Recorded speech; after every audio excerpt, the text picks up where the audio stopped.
night, Chico invited me to go fishing with the soldiers. I suppose finding one's own food does have its merit, but I prefer not to be involved in such a degrading task. And their prattling on about fishing being fun is nonsense. I'm not here to find playmates. Nevertheless, distasteful as it was, I went along in order to maintain my cover. Chico thrust a fishing pole into my hands, and we went up onto the deck where several soldiers had gathered. They welcomed us warmly. With so few women aboard Mother Base, I'm treated like a princess. No one suspects I am neither a teenager nor a student. It was nice and sunny, with a gentle breeze and waves.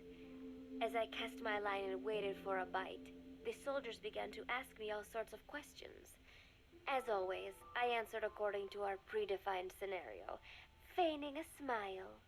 As I sat there feeding them lies, the fish began to bite, and the soldiers began to focus on their prey. Chico had his bait stolen by a fish, and got so angry that he stood up and nearly fell into the sea. Everybody laughed. It almost made me want to join in too. At some point, I got a bite myself. The instant after I felt that first gentle tug, the fish yanked the line with astonishing strength, and I let out a cry of surprise. I thought he was going to be huge. It was my first time fishing, and I was a bit flustered, so the soldier beside me helped by supporting the pole from behind.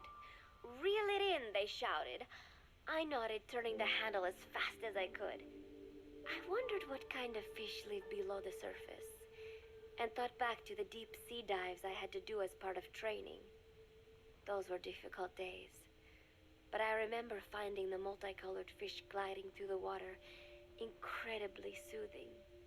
After a hard fight, I pulled it up. To my surprise, it wasn't even half a vara, rather anticlimactic. But I wasn't doing it for fun, so I wasn't the least bit disappointed.